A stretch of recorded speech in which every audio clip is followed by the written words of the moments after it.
al-mu'tamadu alaihi, yang dijadikan pegangan, yang dijadikan pedoman atas asluhu itu, fil ahkami, di dalam hukum-hukum. Tentang perintah solat itu ummul kitab, sudah induknya Al-Quran, hukum yang sudah menjadi pedoman. Perintah zakat, perintah haji,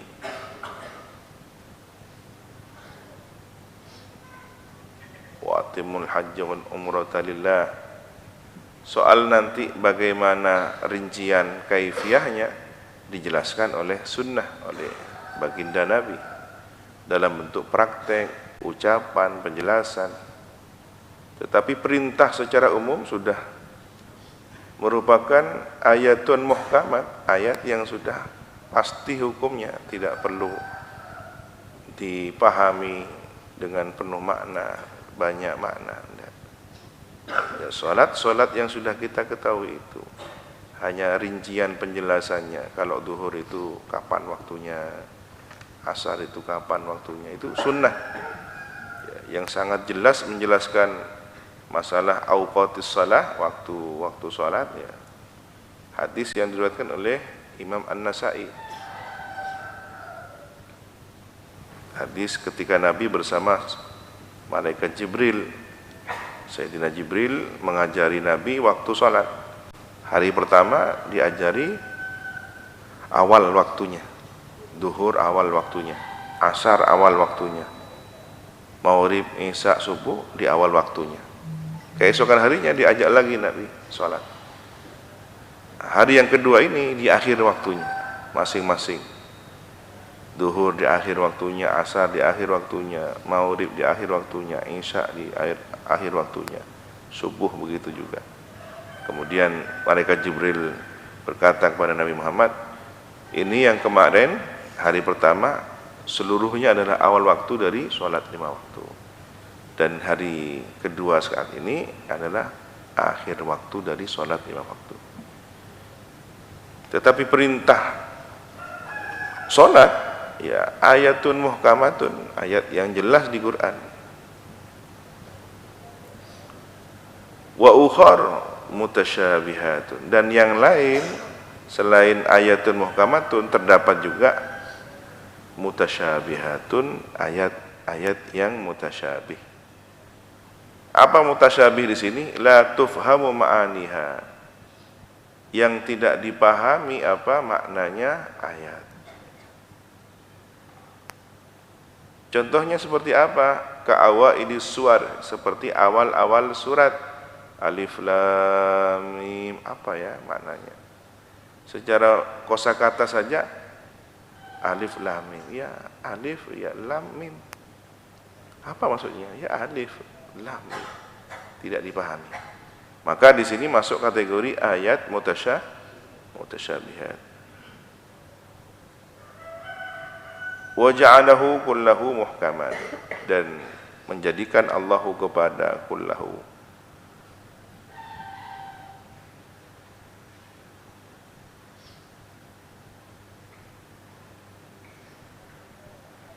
seluruh ayat itu ya muhkaman, menjadi ayat yang muhkam, ayat yang pasti, yang sudah jelas dalilnya. Fi qaulihi, di dalam firman Allah, uhkimat ayatuhu, yang telah ditetapkan hukumnya, hukum ayatuhu, ayat-ayatnya. Maksudnya di sini bagaimana? Bukankah mutasyabih, masih tidak jelas? Iya, tetapi bimakna annahu, dengan arti kata bahwasanya laisa fihi, tidak ada di dalam Al-Quran itu aibun, aib, celah. Maksud dari hukum muhkam di sini, meskipun ayatnya mutasyabih, tapi seluruhnya adalah muhkam. Baik itu yang ayatun muhkamat maupun yang ayatun mutasyabihat, seluruhnya Al-Quran itu adalah muhkam. Maksudnya apa? Tidak ada aib, bukan sesuatu yang dipersalahkan. Ini gimana Quran kok turun tidak dipahami alif lam? Tidak boleh begitu. Semua adalah ayat-ayat yang sudah dipastikan turunnya kebenarannya dari Allah Subhanahu wa taala. Tetapi kita sebagai manusia memiliki keterbatasan untuk memahami maknanya, bukan Qur'annya. Qur'annya sudah muhkam, sudah pasti, tetapi menurut cara pandang manusia, disinilah timbul persoalan. Apa ya, saya tidak paham dengan alif lam mim ha mim nun, apa itu, saya tidak mengerti. Ini dari sudut pandang manusianya, bukan Al-Qur'annya. Wa mutasyabihan, dan dikatakan mutasyabih fi qaulihi, di dalam firman Allah taala, kitabam mutasyabiha, kitab yang mutasyabih, yang masih belum dipahami maknanya. Bimakna annahu yusbihu ba'duhu ba'dan, dengan arti kata annahu, sesungguhnya, yusbihu, menyerupai, ba'duhu, sebagian Al-Qur'an, ba'dan, kepada sebagian yang lain, fil husni was sidqi, dalam kebaikan dan pembenaran.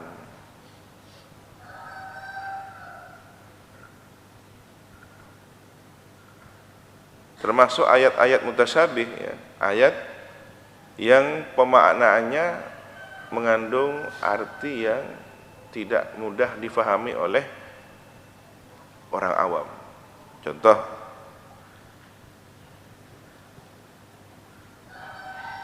tsumma stawa 'alal arsy, kemudian Allah bersemayam di atas arsy.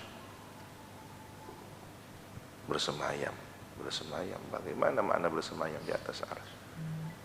Nah, ini termasuk ayat mutasyabih.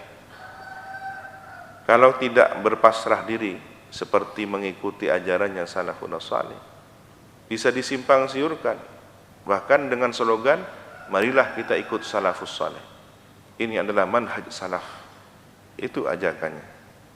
Tetapi setelah diikuti, ternyata digiring pemaknaannya bahwa Allah benar-benar bersemayam di atas arsy seperti duduknya seorang manusia di atas singgasana. Ini kan sudah tajsim, memfisikkan Allah Subhanahu wa taala. Bahkan divisualisasi oleh tokoh mereka dengan berkata, semayamnya Allah di atas arsy seperti duduknya saya di atas kursi ini, kata syekhnya mereka. Ini sudah jelas-jelas memvisualisasikan zatnya Allah, yang itu dilarang dalam agama. Allah Subhanahu wa taala tegas di dalam Al-Qur'an menjelaskan, laisa kamitslihi syai'un. Tidak ada yang bisa menyerupai Allah. Percontohan untuk menyamakan Allah dengan contoh itu tidak ada.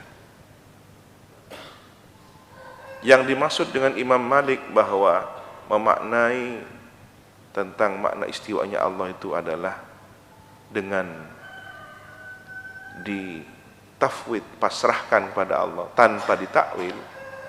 Maksudnya tidak ditakwil itu ya tidak dimaknai apapun. Bagaimana? Pokoknya kita pahami terjemahannya, ya Allah bersemayam di atas arsy, tanpa dibayangkan bagaimana zatnya Allah, seperti apa semayamnya. Tidak tahu kita.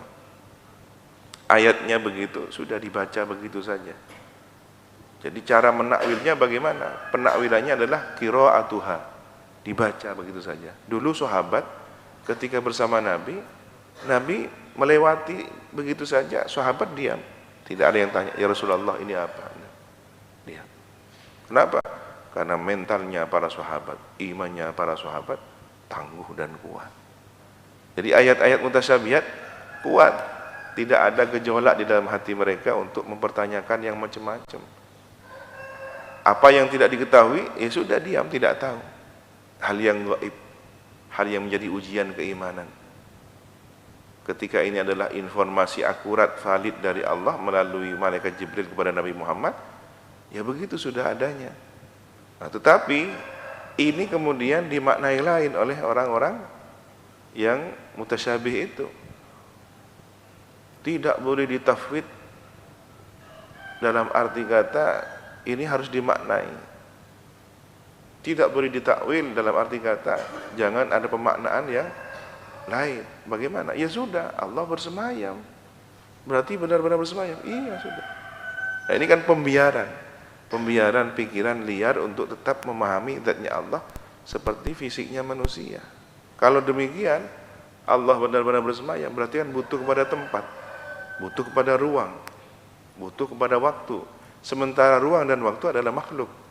Bagaimana Tuhan butuh kepada makhluknya? Sebelum ada makhluk, di mana Tuhan? Nah, kata di mana saja sudah salah. Kenapa? Di mana itu kan menunjuk tempat. Allah Subhanahu wa taala tidak butuh ruang dan waktu. Bagaimana? Nah, disinilah ketika ada pertanyaan bagaimana, taslimnya hati kita, pasrahnya hati kita karena ketidakberdayaan akal kita. Yang paling benar bagaimana? Katakan bahwa akal kita yang tidak mencapai hakikat zatnya. Lelah capaiannya terlalu jauh karena akal kita punya keterbatasan. Puncak akal manusia di bawahnya surga. Di langit ketujuh saja sudah tidak mampu. Surga itu kan mala ainun ra'at wala udhunun sami'at wala khatar ala qalbi bashar. Surga saja tidak mampu dilogikakan oleh akal manusia. Coba logikakan bagaimana buah-buahan di surga begitu dipetik dan dikupas jadi baju. Jelaskan secara ilmiah. Logika Anda yang sudah paling cerdas secara ilmiah, tolong jelaskan. Petik buah-buahan, kupas jadi baju. Anda itu sulapan misalnya. Ini hakikat nyata. Fasilitas surga demikian. Kenapa? Informasi dari Nabi. Nah, akal kita membenarkan kebenaran Nabi, tidak mendustakannya. Kenapa? Karena Nabi memiliki sifat-sifat yang mulia.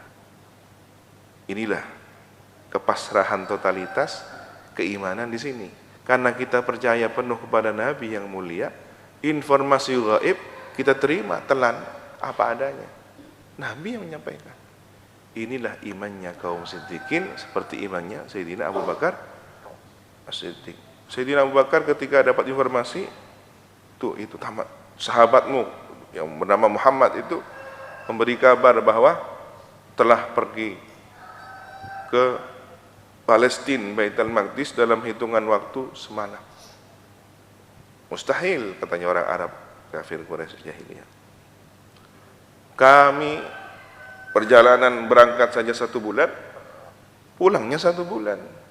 Jadi pulang pergi 2 bulan. Ini bagaimana Muhammad dalam semalam saja sudah bisa pulang pergi ke Baitul Maqdis, ditambah ke langit sampai tembus 7 langit, Sidratil Muntaha. Apa jawaban Sayyidina Abu Bakar? Kalau memang benar yang berkata adalah sahabatku, baginda Nabi Muhammad, aku percaya. Apapun yang ia sampaikan, aku percaya. Yang lebih tidak masuk akal dari itu pun aku percaya. Nah, ini selesai. Ini imannya kaum siddiqin. Tapi imannya orang awam butuh penakwilan. Maka dibantu oleh ulama penakwilannya. Begini. Istawa itu dalam kosakata bahasa Arab ada sekian banyak makna. Istawa bersemayam, istawa menguasai, istawa mengatur. Nah, kenapa mereka hanya menerjemahkan kata istawa dengan makna bersemayam? Bukankah ada makna lain yang lebih sesuai dengan kesempurnaan Allah Subhanahu wa taala? Apa? Istawa tsumma stawa al-arsy. Kemudian Allah menguasai arsy, mengatur arsy. Setelah menciptakan semua semesta 7 hari, Allah mengatur, menguasai arsy. Kan lebih selamat. Nah, inilah pendapatnya ulama khalaf, ulama yang kemudian. Kalau ulama salaf lebih pasrah, tidak memaknai apapun. Ya, pokoknya begitu sudah, lafadznya begitu. Tidak ada lintasan pikiran untuk memahaminya. Bagaimana cara memahaminya? Dibaca, dilewati begitu saja. Itu ya. Hati-hati. Ini akidah Ahlus Sunnah wal Jamaah. Sementara mereka Mujassimah dengan propaganda, slogan, marilah kembali pada salafus saleh. Imam Malik mengatakan, ini tidak boleh ditakwil, harus diterima apa adanya. Berarti istiwa bagi Allah Ta'ala adalah benar-benar nyata. Dia nisbatkan istiwa itu dengan menyisakan keraguan-raguan dalam pikiran manusia. Seperti apa ya? Seperti apa ya? Kalau Allah sudah benar-benar istiwa, seperti apa? Bahkan mereka mengatakan, bumi ini ada yang lebih besar, kemudian langit lebih besar, arsy lebih besar, al-kursi lebih besar, arsy lebih besar, maka Allah lebih besar. Ini caranya mereka begitu, dibandingkan dengan benda. Maka yang tergiring dalam pikirannya manusia, perbandingan benda dengan benda. Ini lebih besar, ini lebih besar meja, lebih besar ruangan. Kemudian yang terakhir, Allah lebih besar. Apa yang tercipta dalam pola pikir semacam ini? Maka tergiring kepada sosok zat Allah yang seperti benda. Ya. Ahlus sunnah wal jamaah tidak demikian. Memahami zat Allah saja sudah tidak boleh. La tatafakkaru fi dzatillah. Janganlah berfikir tentang bagaimana bentuknya zatnya Allah. Ya. Tafakkaru fi khalqillah wa la tatafakkaru fi dzatillah. Berfikirlah tentang ciptaannya saja, karena dengan mengenali ciptaannya akan kenal hakikat adanya Allah Ta'ala. Ini kok bumi bergerak ya, perahu saja bergerak, itu ada yang mengatur, ada yang menciptakan, ada pembuatnya. Bagaimana perahu raksasa yang bernama bumi ini bisa melayang di semesta raya ini? Pasti ada yang mengaturnya. Siang malam teratur. Andaikan tidak ada yang mengaturnya, bisa siang terus menerus, bisa malam terus menerus. Ya, musim semi, musim kemarau, musim penghujan, ini pasti ada yang mengaturnya.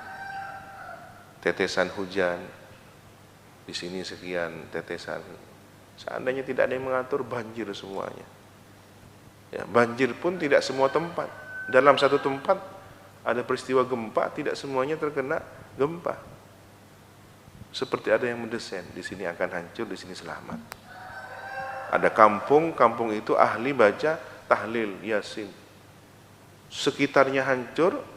Di kota Palu, ya Sulawesi, kampung itu selamat. Nah ini bagaimana?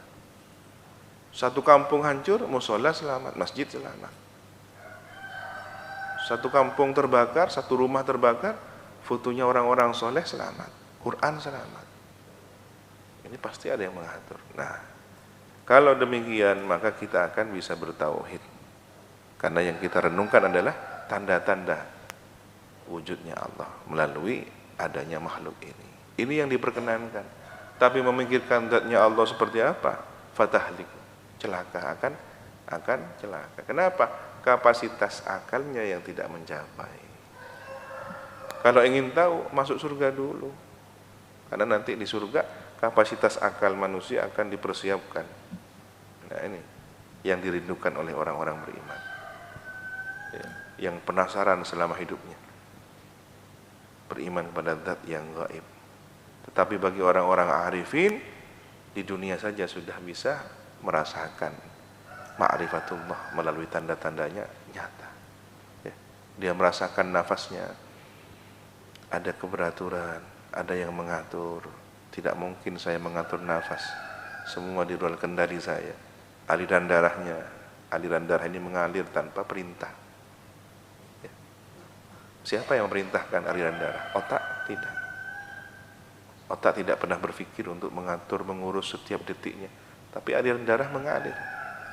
Maka setiap aliran darah yang dirasakan ada qayyumiyahnya Allah, kemaha mengaturannya Allah yang terus menerus. Inilah orang-orang ahlul ma'rifat, sehingga dia tidak pernah lupa kepada Allah sedetik pun, karena nafas dan aliran darahnya, kedipan matanya terus bekerja, terus bergerak tanpa henti, bahkan tidak pernah diperintah oleh pikirannya. Kalau tangan sesuai perintah, angkat, letakkan, matikan, hidupkan, buka, tutup. Tidak mungkin tangan bergerak sendiri. Susah kalau tangan bergerak sendiri. Tiba-tiba tangan bergerak. Enggak, saya tidak mau bergerak tangan. Enggak mau saya. Enggak mau. Enggak. Susah kan? Tetapi ada bagian tertentu yang memang tidak bisa dikendalikan oleh diri kita sendiri. Siapa yang mengaturnya? Ahlul ma'rifat, ahlul arifin. Disinilah mereka merasakan pengenalan itu begitu dekat dengan Allah Subhanahu wa taala. Dekat bukan tempat, ya. Dekat bukan duduknya kita berdampingan. Ya. Dan pemahaman mutasyabih ini persis dengan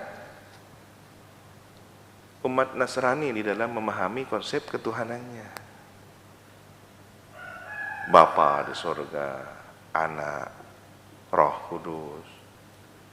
Maka ketika orang-orang Nasrani menemukan tanda-tanda seperti di atas awan ada tangan menjuluri, oh itu tangan Bapa dari surga. Dia bayangkan Tuhan itu sosok raksasa yang besar melebihi alam semesta ini. Fisik sudah. Dan orang-orang Yahudi pun demikian. Orang-orang Yahudi beranggapan bahwa sosok Tuhan berbentuk fisik. Inilah yang kemudian menyebabkan mereka tersesat dari jalan kebenaran ajarannya para nabi dan para rasul.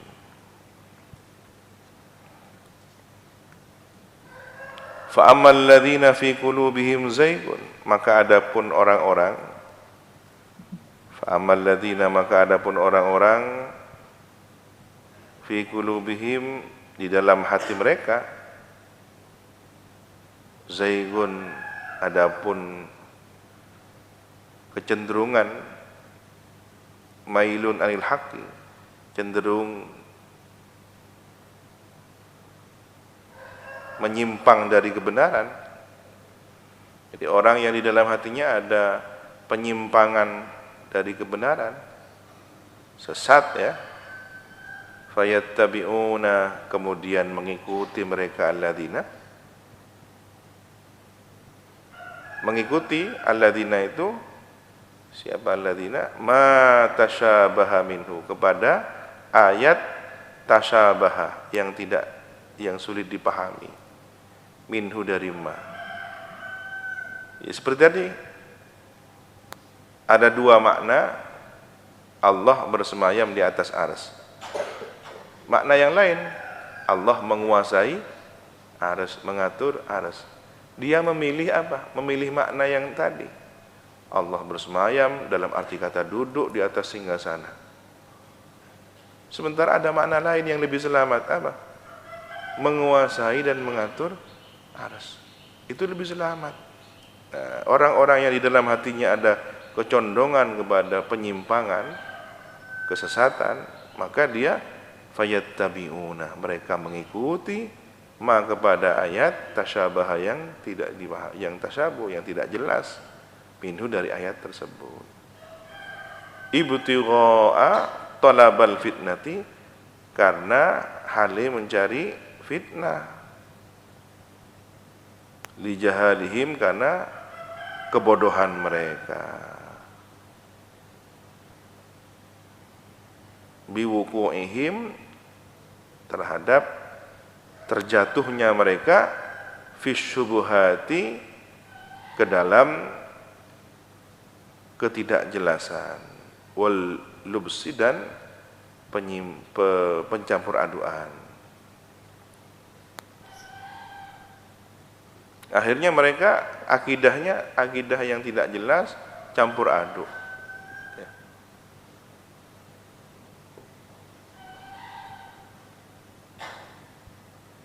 Wa ibtigha'a ta'wilihi, halih menginginkan takwilannya, tafsirihi, tafsirannya. Wa ma ya'lamu ta'wilahu,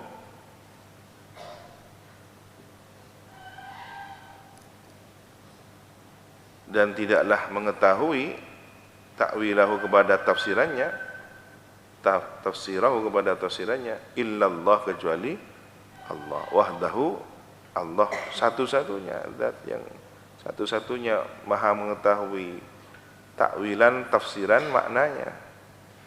Warrasihuna, dan adapun orang-orang yang mendalam, as-sabitun, yang tetap imannya, al-mutamakkinuna, yang mendalam keilmuannya, al-mutamakkinun, yang mendalam fil ilmi, dalam ilmunya, mubtada'un khabaruhu yaquluna.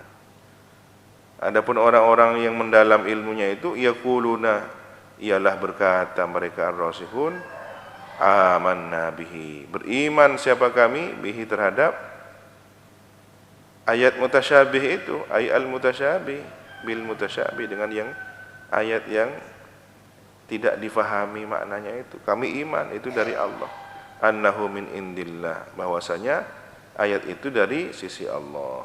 Wala na'lamu maknahu, dan tidaklah mengetahui kami maknahu, kepada maknanya. Kalau orang-orang yang mendalam ilmunya pasrah kepada Allah, kami tidak tahu apa makna yang hakiki tentang itu. Yadullahi fawqa aydihim, tangan Allah di atas tangan-tangan mereka. Nah, bagaimana memaknainya? Kalau orang-orang yang ikut nafsunya, senang kepada fitnah, dimaknai tangan. Ya Tuhan punya tangan, punya jemari, begitu kata mereka. Inilah mereka kemudian berbeda dengan kita Ahlussunnah wal Jamaah dalam kalamullah. Allah berfirman. Mereka beranggapan kalamullah ya ada suaranya, ada hurufnya, ada macam-macam. Kita enggak. Kalamullah ya enggak bisa dibayangkan. Tidak seperti yang kita lakukan, bersuara, ada hurufnya. Enggak. Itu semua makhluk. Ya. Maka selamatlah orang yang memasrahkan maknanya kepada Allah tanpa mengartikan. Tetapi ada ulama yang kemudian memberikan takwil penyelamatan. Alhamdulillah, jazakumullah khairan. Yadullahi fawqa aydihim, tangan Allah di atas tangan mereka, artinya pertolongan Allah. Karena makna yadun ya, pertolongan. Silahkan lihat di kamus. Yadun ala, pertolongan.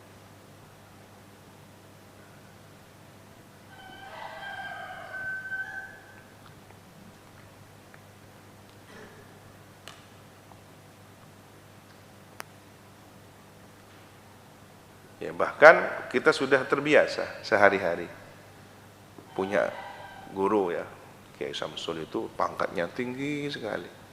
Kira-kira tingginya bagaimana? Di atas awan, Kiai Samsul kemudian di langit? Ya tidak, Kiai Samsul ya tetap ada di asta, tapi derajat kemuliaannya yang tinggi. Ini apa namanya? Hakiki apa? Bersifat maknawi, kan begitu. Yang seperti ini tidak dipahami oleh mereka. Tidak ada majas, semuanya hakiki kata mereka. Mereka tidak beriman kepada kata majas. Ketika dibalik, kalau begitu semua di Quran hakiki, iya. Nah, sekarang apa maksud maknanya? Siapa yang buta di dunia, maka nanti buta di akhirat. Kebetulan syekhnya mereka buta.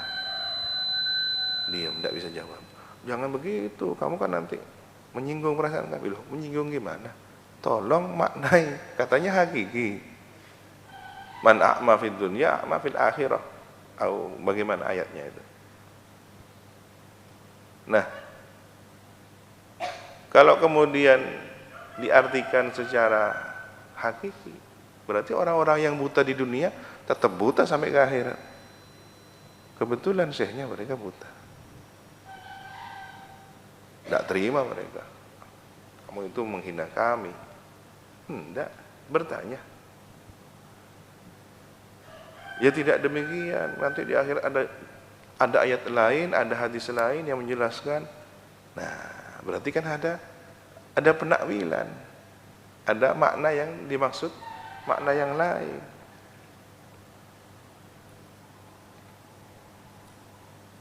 Nah, kemudian ada makna yang juga wawunya itu waw ataf ya. Wa ma ya'lamu ta'wilahu illallahu war rasihuna fil ilmi. dan tidaklah mengetahui kepada tafsirannya kecuali Allah dan orang-orang yang mendalam dalam ilmunya. Jadi siapa yang tahu? Selain Allah adalah orang-orang pilihan Allah yang diberi ilmu oleh Allah. Mereka adalah para ulama. Ia ikut ulama dengan pemaknaan yang seperti ini. Wawunya wau ataf kepada lafdzul jalalah. Kullun, masing-masing, minal muhkami wal mutasyabih, dari ayat-ayat yang sudah jelas dalilnya, mutasyabih dan yang tidak jelas, yang sulit dipahami, ya.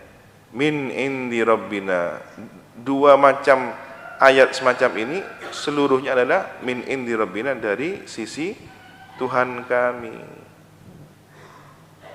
Wa ma yadzakkaru, dan tidaklah yadzakkaru mengambil peringatan, ya, bi idghamit ta fil asl, dengan idghamnya ta pada lafaz aslinya, fil dzali diidghamkan ke dalam dzal, yatadzakkaru menjadi yadzakkaru, taknya masuk idgham ke dalam dzal. Ayat ta'iz artinya mengambil pelajaran, dan tidaklah mengambil pelajaran illa ulul albab, kecuali orang-orang ulul albab, ashabul uqul, yang punya akal, punya kecerdasan akal.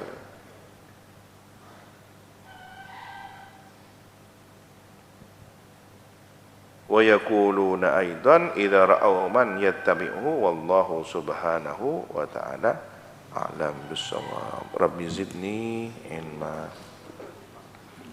Subhanakallahumma wa bihamdika asyhadu an la ilaha illa anta astaghfiruka wa atubu ilaik.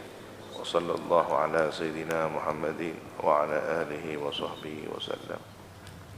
Assalamualaikum warahmatullahi wabarakatuh. Tawakkalu ala Allah.